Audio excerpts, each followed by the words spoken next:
నారాయణం నమస్కృత్య నరం చైవ నరోత్తమం దేవీం సరస్వతీం వ్యాసం తతో జయముదీరయేత్.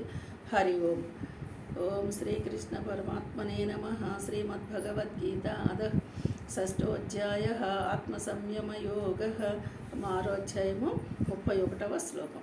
సర్వభూతస్థితం యో మాం భజత్యేకత్వమాస్థితః సర్వదా వర్తమానో అపి స యోగీ మయి వర్తతే. సర్వభూతస్థితం యః మాం భజతి ఏకత్వం ఆస్థితః సర్వదా వర్తమానః అపి స యోగి మై వర్తతే. ఇది పద విభజన. ఇవేం చెప్తున్నారు ఇక్కడ చూడండి. ఈ శ్లోకంలో ముందటి శ్లోకంలోనేమో ప్రాణులలో నేనున్నాను, అన్ని నాయందే ఉన్నాయి అంటే ఇంక్లూడింగ్ ప్రాణులు, కదిలేవి కదలనివి స్థావర జంగమాలన్నీ కూడా నాలోనే ఉన్నాయి అని అర్థం చేసుకోమని చెప్పి ఈ శ్లోకంలో ఏం చెప్తున్నారంటే, ఏ పురుషుడైతే అంటే యోగి భగవంతుని యందు ఏకీభావస్థితుడై, చూడండి ఏకత్వము ఆస్థిత అంటే భగవంతుని యందు ఇంకా మనకి ఇప్పుడు చూడండి భగవంతుడు అనేవాడు ఎన్ని రకాలుగా ఉన్నాడు. అందరూ ప్రతి ప్రాణిలో ఉన్నది భగవంతుడైనప్పుడు ఈ ప్రాణులన్నీ భగవంతుడే కదా. మరి ఇన్ని రకాలుగా ఇన్ని రూపాలకు మనము ధ్యానం చేయాలా, ఇన్ని రూపాలకు మనం పూజ చేయాలా అవసరం లేదు. ఎందుకని అన్నిటిల్లో ఒకటిగా ఉన్నాడు. ఇది గుర్తు చేసుకోను. అన్ని ప్రాణులలో ఒక్కటిగానే ఉన్నాడు. అలాగా ఉన్నటువంటి ఏకీస్థిత భావము గలవాడు, ఒక్కడై ఉన్నవాడు సమస్త భూతముల యందు ఆత్మరూపమున స్థితుడై ఉన్నవాడు. ఇప్పుడు అన్నిటి ప్రాణులు నాలో ఉన్నాయి, అంతటా నేనున్నానని చెప్పిన పరమాత్మ ఇక్కడ వివరంగా చెప్తున్నాడు. ఏమని? అన్ని ప్రాణుల యందు ఆత్మరూపముగా నేను ఉన్నాను అని చెప్తున్నారు.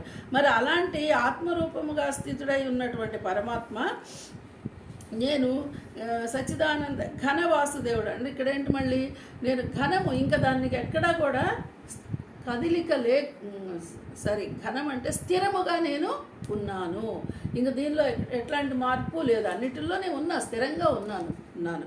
అలాగే అలా తెలుసుకొని ఎవరైతే నన్ను భజిస్తారో అంటే గుర్తిస్తారో, పూజిస్తారో, ధ్యానిస్తారో, ఏ మాటైనా ప్రేమిస్తారో, ఏ మాటైనా చెప్పొచ్చు ఇక్కడ భజించడం అంటే. అలా భజించిన వాళ్ళని యోగి అని మనం అంటున్నాము. ఆ యోగులు సర్వదా వర్తమానపి వ్యవహారముల యందు ప్రవర్తించుచున్నను. ఇప్పుడే ఇలా తెలుసుకున్న వాళ్ళు వాళ్ళకి సంబంధించి ఏ పనులు చేసుకుంటున్నా, ఏ వ్యవహారములో వాళ్ళున్నా సరే నా యందే ఉన్నవాళ్ళు అవుతారు, నాతోనే ఉన్నవాళ్ళు అవుతారు, నా యందే ప్రవర్తిస్తున్న వాళ్ళు అవుతారు. అంటే నీ పని నువ్వు చేసుకుంటున్నా, నువ్వు పరమాత్మను గుర్తించావు కాబట్టి నువ్వు పరమాత్మతోనే ఉన్నావు. ఆ పనిలోనే నువ్వు పరమాత్మను దర్శించగలుగుతున్నావు. ఆ పరమాత్మ కూడా నిన్నెక్కడా వదిలిపెట్టేటువంటి అవకాశము లేదు. ఎందుకంటే నువ్వు గుర్తించావు, నిన్ను గుర్తించాడు, రికగ్నైజ్డ్. పరమాత్మ ఎప్పటికీ నిన్ను వదిలిపెట్టాడు అని చెప్తున్నారు. అంటే ఇక్కడ భగవంతుని యందు ఏకీభావ స్థితుడైన పురుషుడు సర్వభూతములందు ఆత్మరూపముగా ఉన్నటువంటి మనకి ఇక్కడ ఏంటంటే కావాల్సింది ఒక్క స్థిరత్వము నీకు వస్తే అన్నిటిల్లో ఉన్నది ఆయనే, అన్ని ప్రాణులలో ఉన్నది పరమాత్మే అనే స్థిరత్వానికి కనుక నువ్వు రాగలిగితే అలాంటి వాళ్ళు, ఇక్కడ సర్వభూతాలంటే అన్ని ప్రాణులు అని బాగా అర్థం చేసుకోవాలి. అలాంటి వాళ్ళు నన్ను పూజిస్తున్నారు అంటే, నన్ను గుర్తుంచుకుంటున్నారంటే వాళ్ళని సర్వదా వాళ్ళ వ్యవహారాలు, వాళ్ళు ఏ పనులు ఎల్లవేళలా వాళ్ళ పనులు వాళ్ళు చేసుకుంటున్నా సరే నన్ను గుర్తించిన వాళ్ళే, నేను వాళ్ళతో ఉన్నవాడినే. నాకు అలాంటి భక్తులు, ఇక్కడ మళ్ళీ భక్తులు అనొద్దు, జ్ఞానాన్ని పొందిన వాళ్ళు, యోగులు, పరమాత్ములు ఏ పేరు పెట్టుకున్నా అది. మళ్ళీ భక్తులు అనేటప్పటికి ఏంటంటే గంటల తరబడి కూర్చోవడం, పూజలు చేసుకోవడము,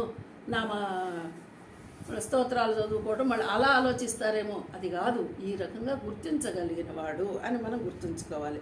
అలాంటి వాడు నాయందే వర్తతే ప్రవర్తించును. మనం పరమాత్మతోనే భావన. ఇందులో పెద్ద అర్థం కాకపోవడం అంటూ లేదు. ప్రతి ఒక్కళ్ళకి అర్థమవుతుంది మనం పరమాత్మతోనే ఉన్నాము. కానీ ఎందుకు మరుగుపరుస్తున్నాం అన్నది ఎవరికి వాళ్ళు ఆలోచించుకోవాలి. ఇప్పుడు ఎవరికి చెప్పకుండా ఏ పనైనా చేయగలుగుతామేమో కానీ మనలో ఉన్నవాడికి తెలియకుండా మనం చేయగలుగుతామా? మనలో ఉన్నవాడు అనుక్షణం మనల్ని చూస్తున్నాడు. అనుక్షణం మనల్ని మనం కూడా ఆయనతోనే ఉన్నాము. ఈ భావన నుంచి మనం ఎందుకు బయటికి వెళ్ళిపోతున్నాం? మనం చేయగలుగుతాం. ఈ భావన నుంచి మనము బయటికి ఎందుకు వెళ్ళిపోతున్నాము అంటే, ఇంకా బయట ప్రపంచంలో, వస్తు ప్రపంచంలో, ఈ ప్రకృతిలో ఏవో కావాలి, ఏవో ఆనందించాలి, ఏదో పొందాలి అని బయట వైపు. అంటే మరి బయట వైపుకు వెళ్లకుండా ఏమండి పనులు చేసుకోవడం ఎలా సాధ్యమంటే, ఆ బయట ఉన్న ప్రకృతి కూడా పరమాత్మే. ఆ భావన రావాలి, ఆ భావనతోనే పని చెయ్యాలి, అలా తెలుసుకోవాలి అని చెప్తున్నాడు. అంటే ఇక్కడ ఇది 6వ అధ్యాయం అంతా ఆత్మ సంయమ యోగం కదా. నువ్వు పరమాత్మతో కలిసి ఉండటమే, ఒకటే నువ్వు పరమాత్మ ఒకటే.